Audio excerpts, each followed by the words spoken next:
Welcome to Rates and Barrels. It is December 6th, day 3 of the winter meetings in Nashville.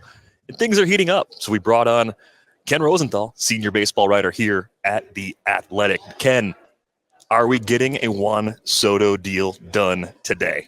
It sure sounds like it. And every indication is that they're near the finish line. So I would expect by the time people hear this, that Juan Soto will either be a Yankee or be real close to being a Yankee. Actually, he's real close to being a Yankee as we speak. We've been wondering, is there another team that's even been close the last few days, or has it really just been two teams that really need each other, as you wrote about earlier in the week? It sounds like it's more that these two teams need each other. The Padres have needed to do this for financial reasons and to get pitching back and to create the financial flexibility to get more pitching. And for the Yankees' perspective, they need to go back into shock and awe mode and get some stars. And Juan Soto is one of the maybe biggest 5 stars in the game. So it will satisfy them as well. Obviously, we're not sure yet on the return and what this is going to look like in total, but Juan Soto in Yankee Stadium, I think that's a pretty good thing.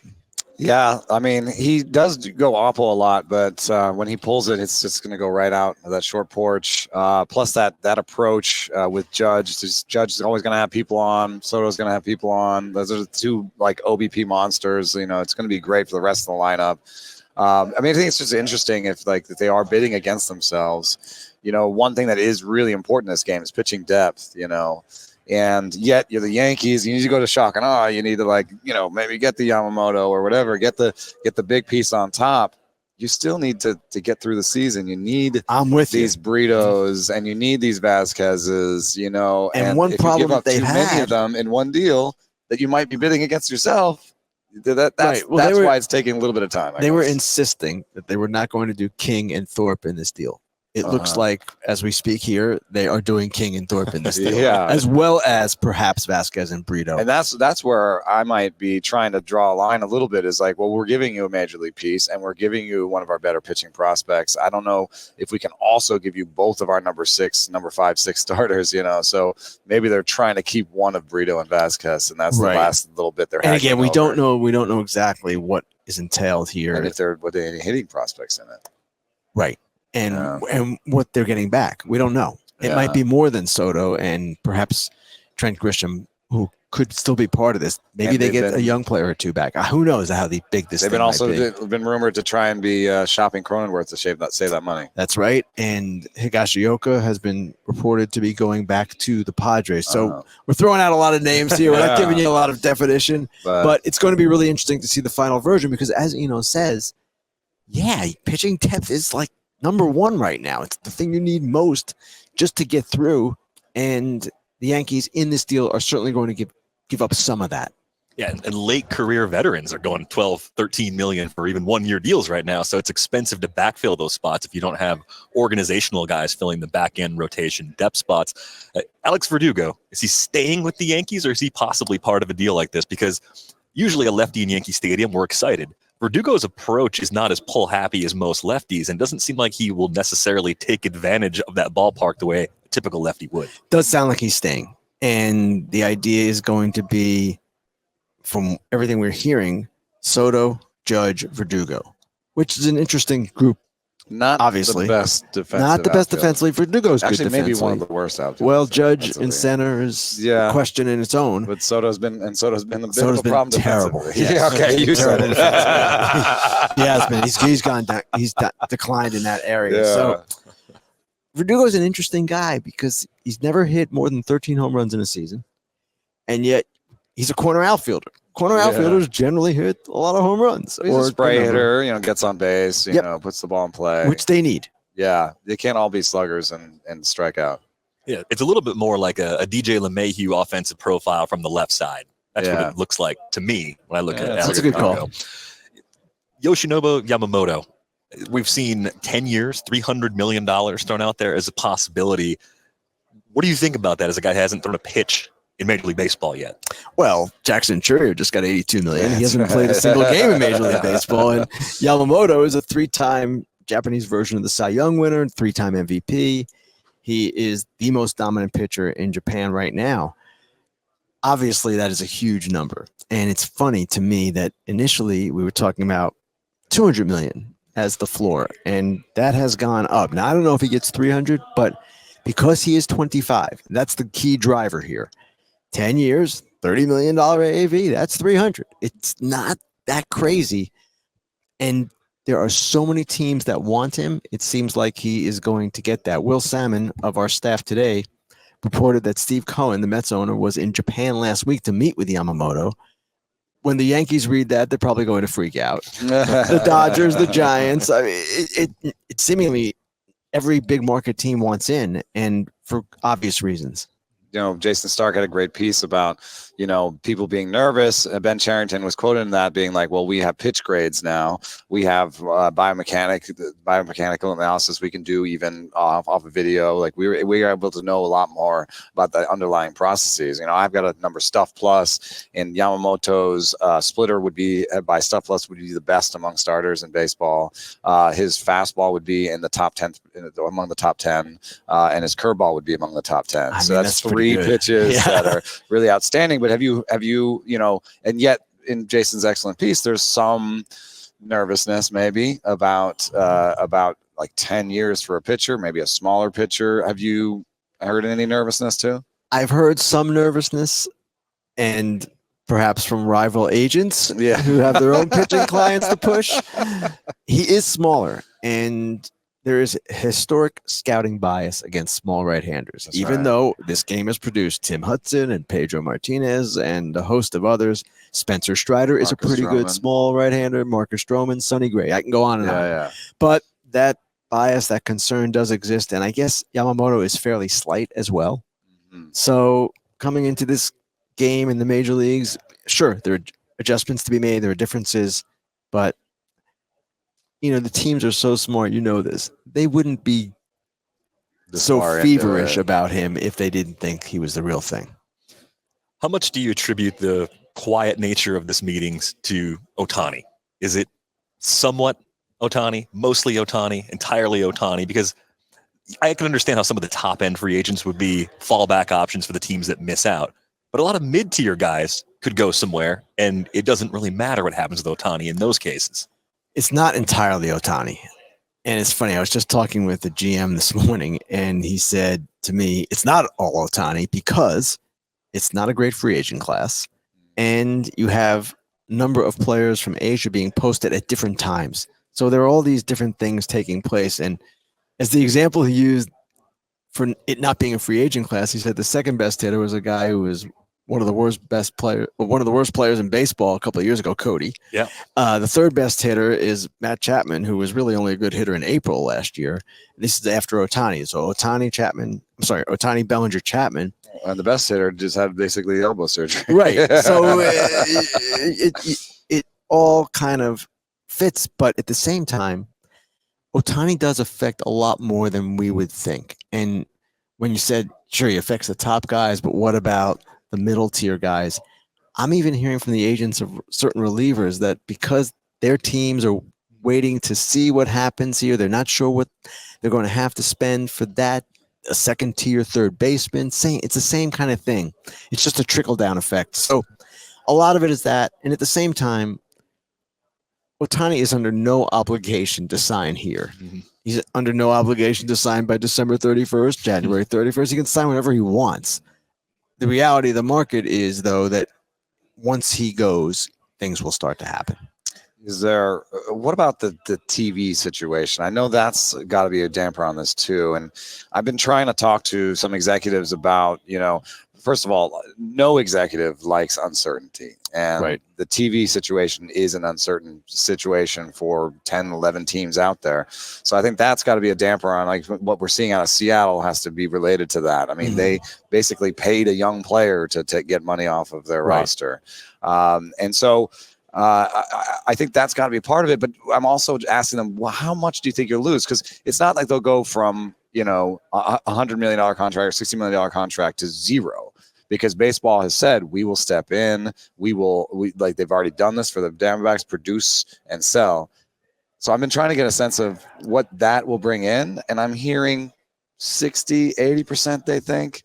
Have you engaged anybody on that I level haven't about? gotten that deeply into it, but it's definitely a damper. it's a on the number, situation. and it's definitely a damper. It's Texas, it's Minnesota, it's Cleveland, perhaps Seattle as well. Seattle's ownership doesn't need an excuse not to spend. They seem to find them rather quickly. So there's no doubt that has had a chilling effect on those teams. Now, how much they'll get back really depends on the direction they take. If they go direct consumer and start selling subscriptions, the way it's been explained to me is it'll never match what they were getting from the RSNs. Because we were being subsidized by people who weren't even watching. Exactly right. So I can't say for sure what effect it's going to have. And these are still businesses that are doing rather well. But you're right. The uncertainty is what drives the owners crazy. And I know Texas in particular, Ray Davis just won a World Series. They should be doing great, but he's nervous because they were making $111 million a year from this thing. It's one of the better deals. It was one of the better deals, and now it's up in the air. Yeah, and I thought the Rangers all along, like Josh Hader to the Rangers makes all the sense in the world. I thought Ohtani to that bullpen. I thought they were going to be on Ohtani big, and they might have been otherwise. Yeah, that's really unfortunate. Ken, we appreciate your time and your insight today, and look forward to catching up with you again soon. Thanks, Derek. Appreciate it. Thanks for coming on. Thanks, dude. All right, let's talk about some of the other moves that have gone down here in the last couple of days since we last recorded. Erick Fedde to the White Sox. It was a name that started to pop up a lot earlier in the week. 2 years, $15 million. What changed during his time in the KBO? He's not the same pitcher he was when he left. Few pitchers are. Apparently, this is interesting to me. Brian Bannister, who is the director of pitching or some such role for the Red Sox now, I believe, and Ethan Katz, who is the pitching coach for the White Sox, were in a facility with Logan Webb and Erick Fedde before this KBO season and watched Erick Fedde learn Logan Webb's sweeper and his split finger changeup. And that's what he added to his arsenal. So those two had a front row seat to seeing it. They saw probably the movement numbers, probably something they can also get from KBO partners. So they know that this is a different pitcher. Now, you could probably give Erick Fedde a B minus version of Logan Webb's split change and split and sweeper and have him not be that great. Like that's how bad Erick Fedde was before. I think Erick Fedde was the kind of person that, based on what was happening as a pro, he would go into an offseason and say, I got to just do something completely different. None of this is working right now. It's a former first-round pick and a guy that had Tommy John coming out of college that would have been drafted even earlier if he was healthy in that draft class.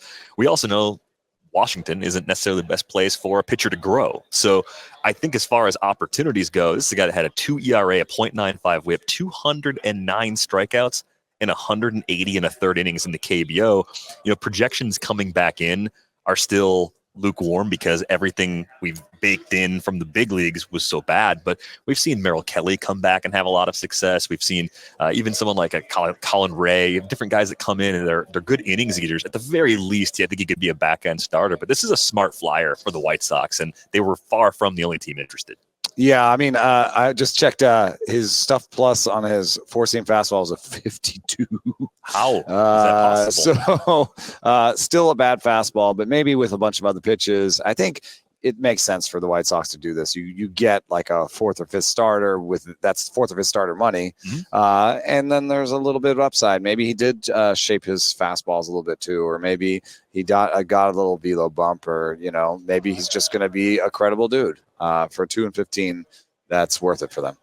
So we talked about Alex Verdugo briefly with Ken Rosenthal, and Verdugo to the Yankees was weird because he got there by way of the Red Sox. Those teams obviously don't trade very often. We talked a little bit about the approach and thinking about Aaron Judge in center field. Certainly a slight downgrade to the overall outfield defense based on where things are going right now. A little more wear and tear on Judge's legs, which could be a concern more long-term than short-term.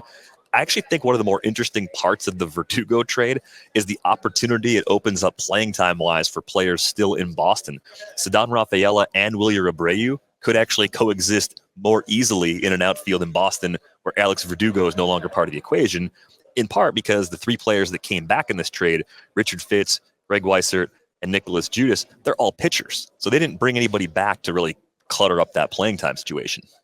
Yeah, I personally am not sure that Jaron Duran is a center fielder. And so this makes a lot of sense. Now Duran can be he's going to be okay, defensively in the corner, Yep. and there's not as much pressure on his glove anymore. Abreu himself does not have the best glove, and it's more of a hit first profile. But Rafaela has plus defense either at short or in center. And this is basically, I think, brings the floor up on his playing time this year. I think he's assured of near full playing time because he's got different opportunities towards that. But I'm interested, if the Richard fits in Boston, I think it's going to happen because he has a very interesting type of pitches. He's got a cut ride fastball. That's something that the Cubs really like. It's an interesting profile that seems to be doing well across baseball, where it's a kind of a four seam, but it doesn't have quite the ride of a regular four seam, but it also doesn't have any of the horizontal movement. It's kind of a straightish fastball that hitters aren't used to.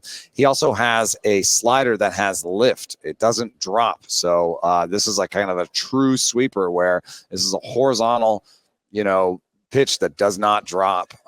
It's an interesting profile that has led to a lot of whiffs in the zone from what I've seen. So I think that he's the prize of the package. Weissert had really nice stuff plus numbers in AAA, but I checked 18 pitches per appearance. I don't even think he's not in that class. They've got a class of kind of reliever starters when it comes to Cutter Crawford, Tanner Houck, Garrett Whitlock. They've got a lot of guys who are in between starting and relieving. I think Weissert is a reliever. Maybe that allows them to start Whitlock. Maybe it just gives them depth. Whatever it is, they needed arms. I just talked to Craig Breslow about how much work they need to do, not only on acquiring major league arms that were ready to go, but on pitching development and what that's going to look like with Boston. So I think that this is, step one of a process that's turned the pitching around in the major league quickly, while underneath we are changing processes that help develop our own pitchers better. Yeah, absolutely. Yeah, I think Weissert's kind of a career reliever in the minor leagues, so it makes sense. He'll just be part of that bullpen mix. But a lot of guys that are kind of in that mix to compete for a back-end rotation spot, depending on the other additions the Red Sox make over the course of the winter.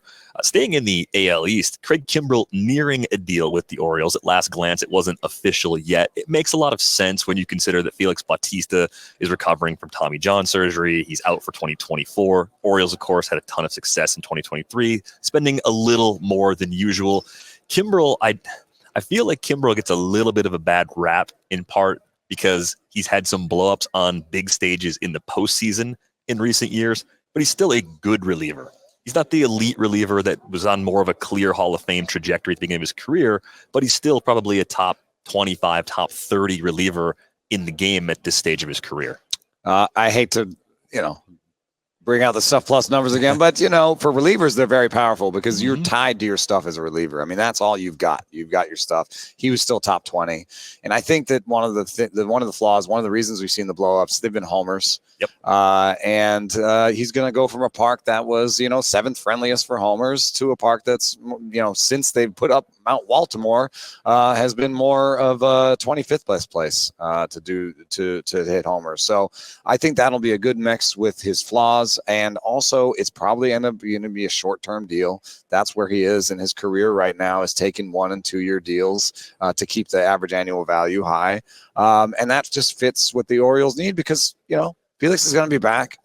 You're gonna hear that sound from the wire, and King Felix is gonna come sauntering out of the bullpen again.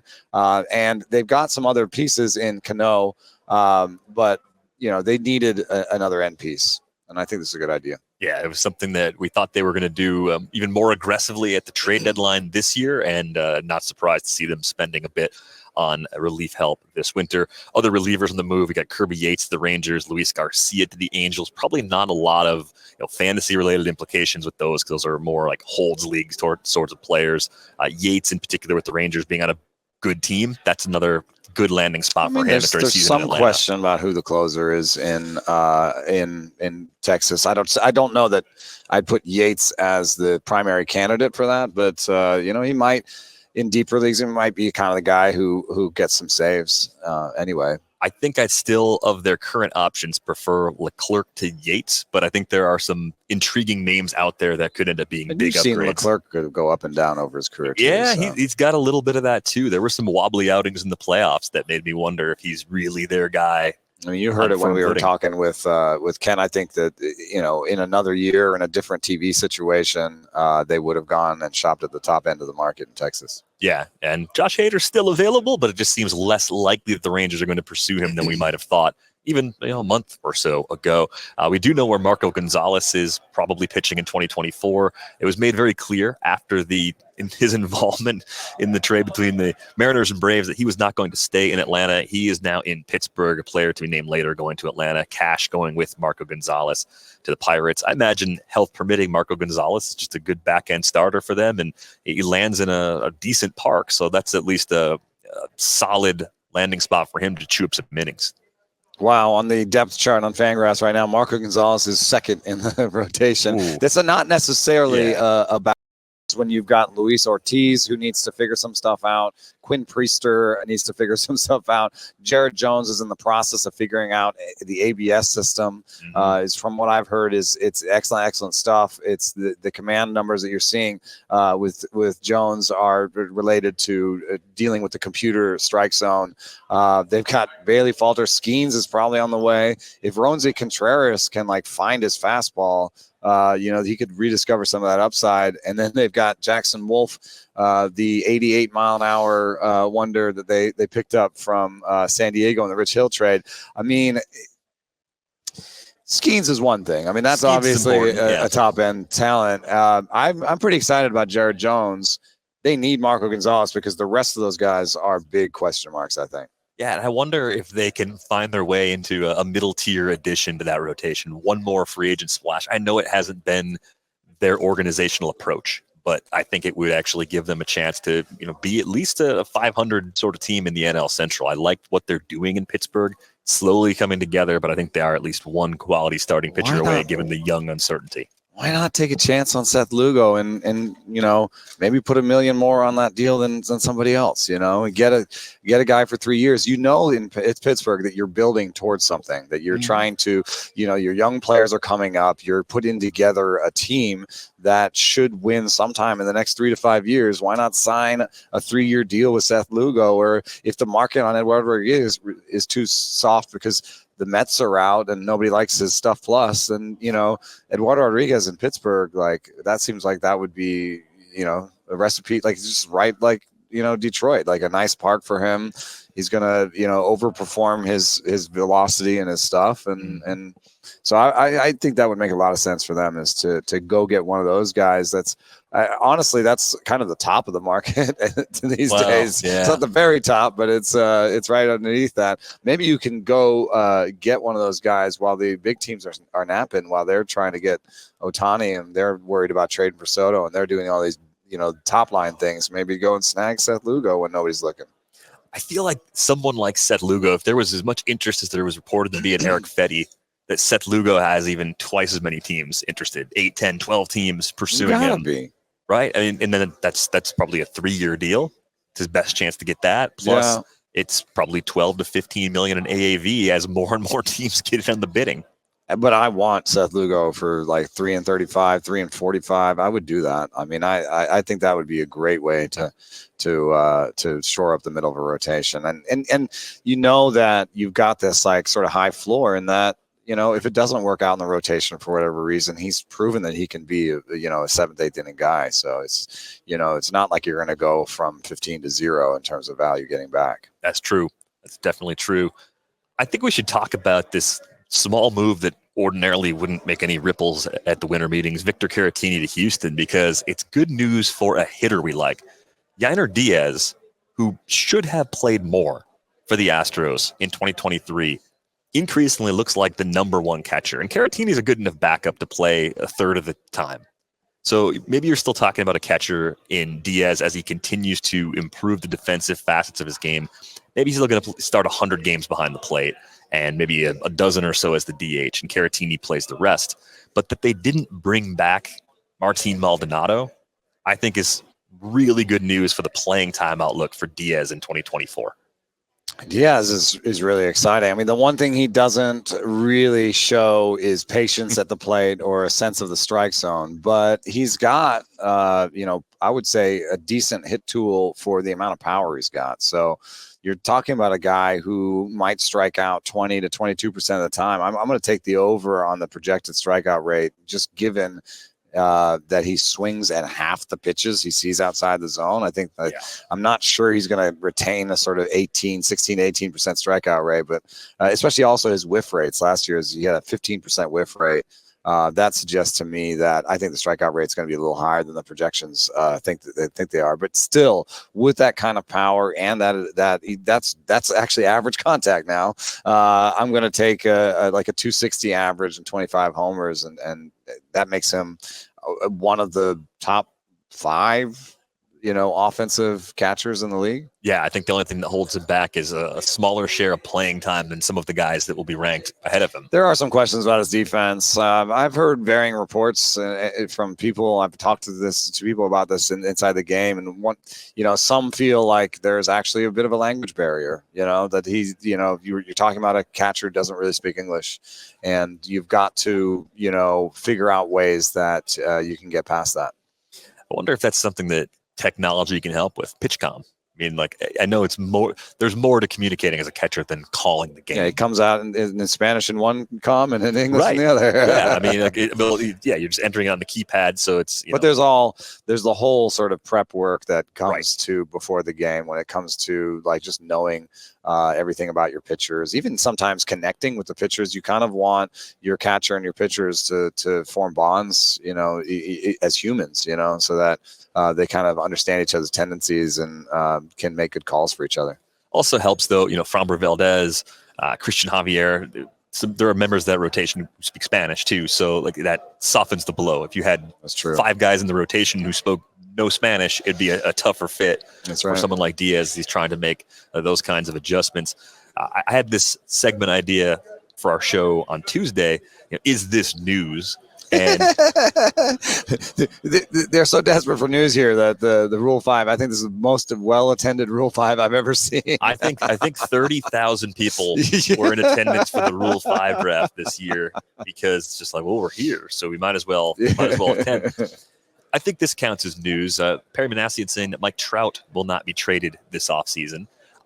I still can't, with any degree of confidence, tell you the Angels are going to do X, Y, and Z because it's the Artie Moreno factor. Yeah, but I think they're going to try and compete, but they're going to do it without Ohtani. Yeah, and I try to think, what's their path forward? What is enticing to free agents? Sign Blake Snell, and that'd be interesting. Another pitcher. Yeah, I mean they need it. They need a little bit of everything. Yeah, and then I think at some level, Hope Rendon gets it together. I mean, I know that you're rolling your eyes at this point. Most people are saying that he's not even talking a good game at this point. No. But broken. But how are you going to sign like a Matt Chapman for 4 years and $65 million when you still are spending $25 million a year on your existing third baseman? I mean, I know there's sunk costs, and like I know that I'm talking about a fallacy on some level, but there's also just the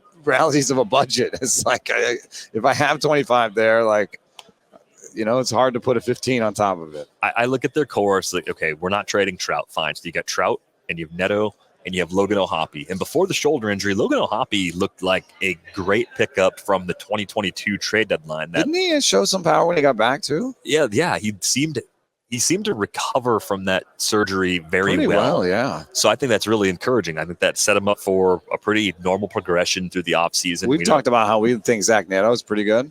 There's a lot of untapped potential there. I mean, just tore up the minors, got to the big leagues so quickly.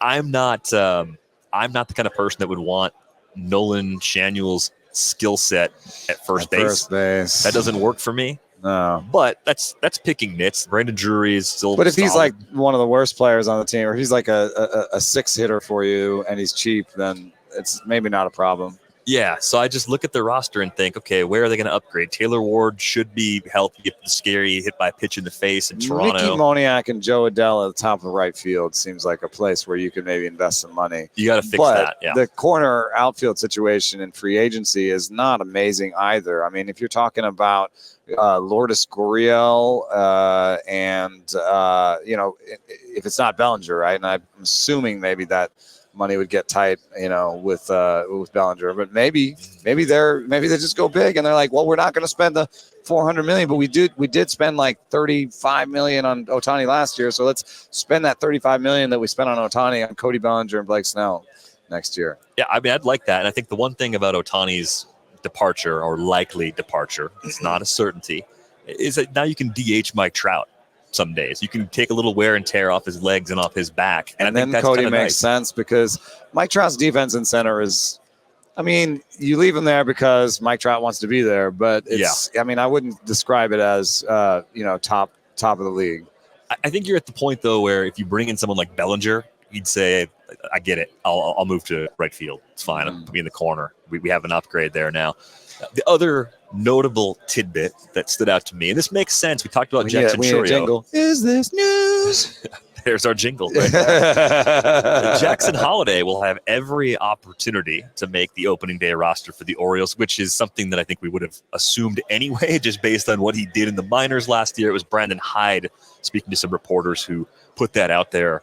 I believe it was on Tuesday during his media session. So even just like comparing Jackson Chourio to Jackson Holliday as far as what you expect them to do initially, does Jackson Holliday have a safer floor based on what we saw them do in the upper levels of the minor leagues, even though both players have just extraordinary ceilings? Safer floor than whom? Than Jackson Chourio. Possibly. There's definitely a better sort of plate approach when it comes to walks and strikeouts. We have incomplete power batted ball information for both of them, but the reports are that Chourio has plus power, so he's a little bit more of the plus power, maybe some swing and miss profile, whereas Holliday may end up more in the sprays the ball around, has a great average in OBP, but maybe doesn't hit 35 homers a year or something. So, different profiles, different strengths and different weaknesses.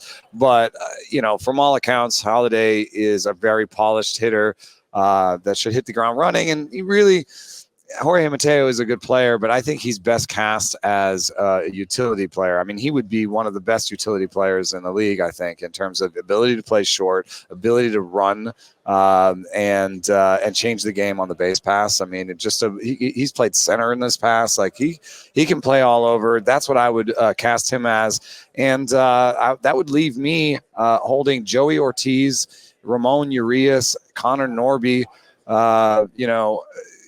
in my back pocket, and I tried to get a sense. We were talking to Mike Elias, trying to get a sense of like how much he's going to wait for the two young guys in the minor leagues, Chase McDermott and Cade Povich. He kind of dropped them. He said that, we've got two guys who are ready in the minors, but he did also talk about timelines where we learn from Grayson Rodriguez and we learn from Kyle Bradish that it doesn't always happen right away. And so if you can, I think they were going to try and supplement with money and free agency rather than trade. But the trade options have higher ceilings sometimes. Like a Dylan Cease has a higher ceiling than a Seth Lugo. And so you may see them try to package that, Joey Ortiz, Norby. They also have Heston Kjerstad behind Ryan Mountcastle on the depth chart. And in the outfield, you got Colton Hauser behind Austin Hayes.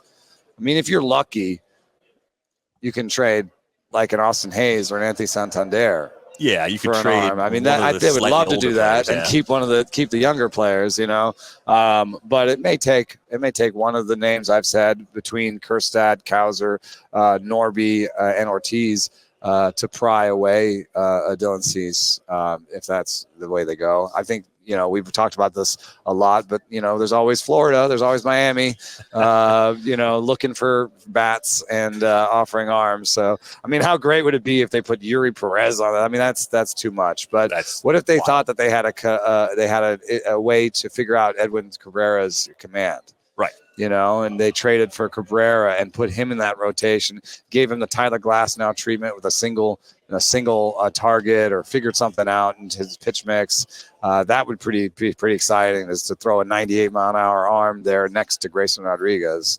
I mean, that's the type of team that could win a World Series. I think so. And I think part of where, there's two things that have changed in Baltimore over the last several years.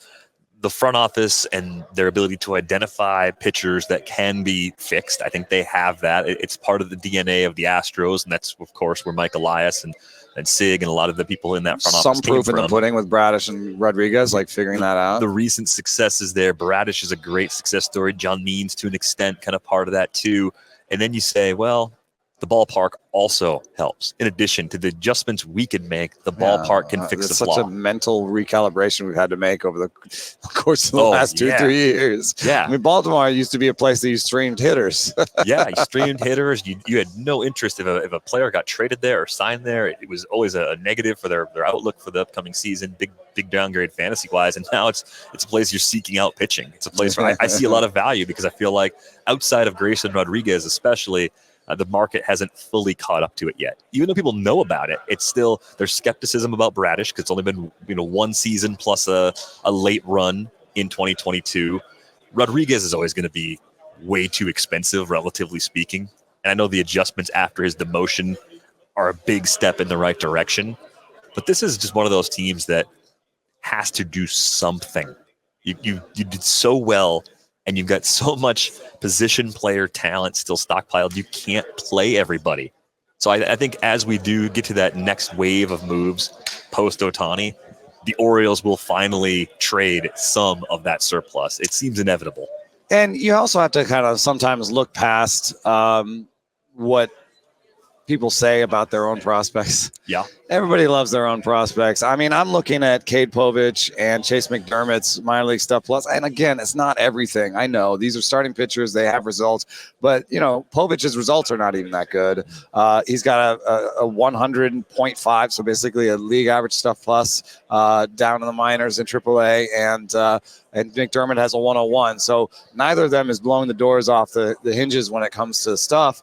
Maybe they can be coached up, but Povich doesn't even have the results. So I'm not necessarily organizationally looking at those two as anything other than, like, if someone gets hurt, we'll give them a shot. Maybe they'll surprise us. Maybe they'll be good. I don't necessarily have them.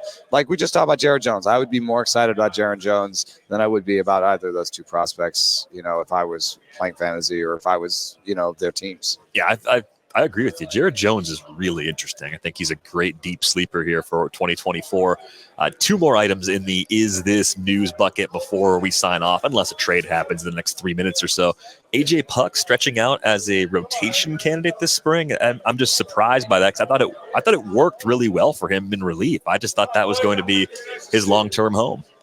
Well, as Mason Miller goes to the bullpen, AJ Puck comes out. There seems to be something similar about these guys. But I always thought, I remember we were I was at spring training, and, I come up on AJ Puck. It must have been 2019.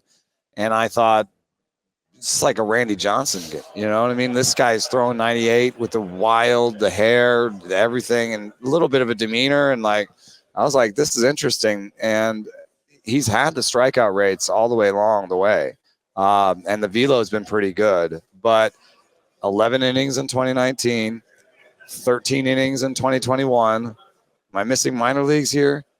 Okay, I'm missing some minor leagues. Yeah, 21, there's some minor leagues. So 2019, all in all, we got about 30 innings.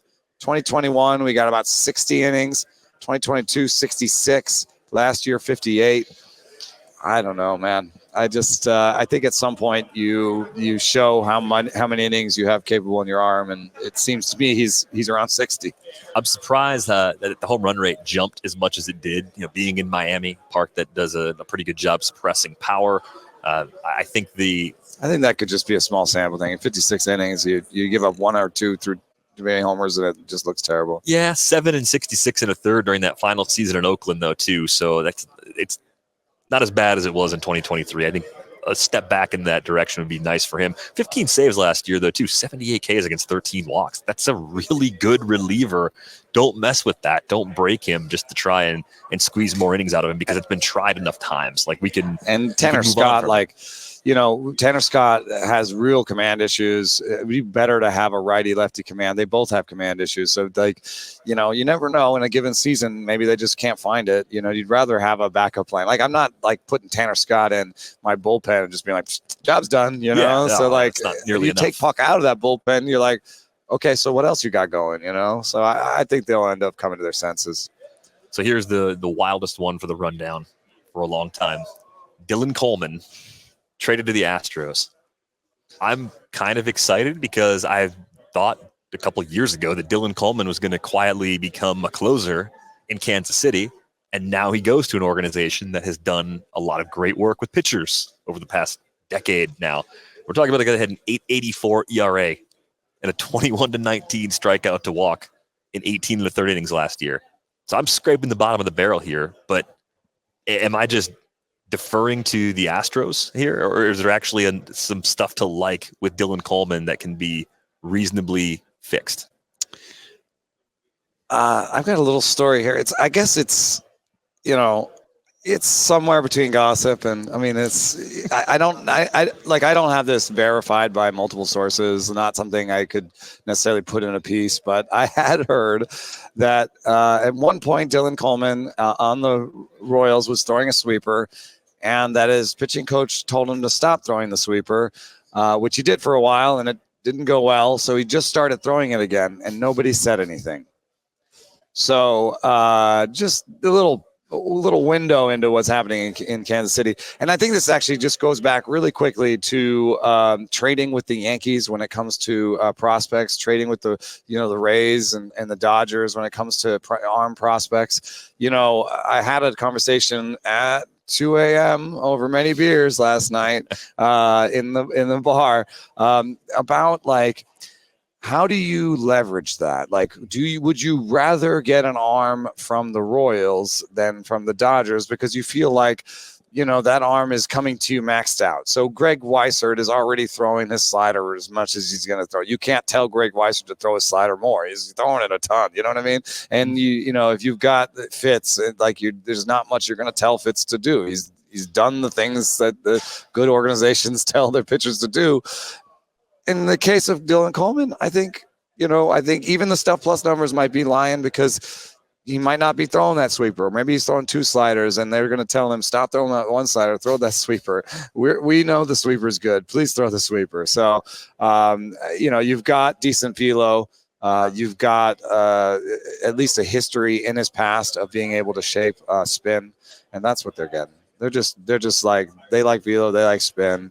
They think they've got some raw material to work with, and then maybe on some level, they're taking them from a team that they don't think they really know what they're doing. From a philosophical perspective, I would much rather try and find players in an organization like that than fish in the pond of Dodgers prospects where every reasonable thing that a smart team does has already been brought out. It doesn't mean that they don't make mistakes, but you're more likely to get something, to improve something when you get a player from an org more like the Royals. The Giants had all of their top relievers in not even their top, had all their relievers in the top of their minors in AAA and stuff. Just throw sliders 60% of the time. Now, if you're combing through the minor leagues and you're looking for relievers in AAA that have good strikeout rates, so all these Giants relievers pop up, Mauricio Jovera and all these guys, and all of a sudden, Mauricio Jovera is on waivers, and you're well, of course he gets claimed because of that strikeout rate, but there's just not another level. People kind of want to think that there's some clay they can shape, I think, with these acquisitions, these sort of lower acquisitions. You know what I mean? Like, yeah, you want a little bit of a project because you feel like you can do something that they just haven't done yet and get a better than expected result. But when Dylan Coleman's pitching the 6th inning and has great numbers in October for the Astros, we told you so, I guess. Yeah, that's why I just wanted to put shame on you, Royals. Come on, get it together. Well, that's going to do it. The Juan Soto trade has not happened. It's not happened yet? It's 3:00 Eastern as we're getting ready to sign off here from Nashville. We're going to produce this quickly for you. We're going to turn this around as quickly as possible. We have more conversations from Nashville. Spoke to a ton of different people with jobs in baseball. So we have a series coming out. Those will be individual interviews on YouTube. We'll put those into podcast form as well. So keep an ear out on the feed for that episode or those episodes. Well, we were just really lucky because there was nothing going on, so we were able to get some executives in here talking about their paths into the game and the types of skills that they're looking for. So if you ever were curious about getting a job in baseball, you're looking to get a job in baseball, or you just wanted to know what kind of, people they are looking for, I think check out the series. There's a little bit of vignettes with different players, different people in different parts of the game. Yeah, whether you're just curious about how people function within baseball or you want to work in baseball one day, I think there's a lot of paths to be really interesting. We got everybody from like Kyle Bodie to Sam Folds. So it's a great lineup of people. It really is. So that's going to do it for us from Nashville. We are back with you next week. Thanks for listening.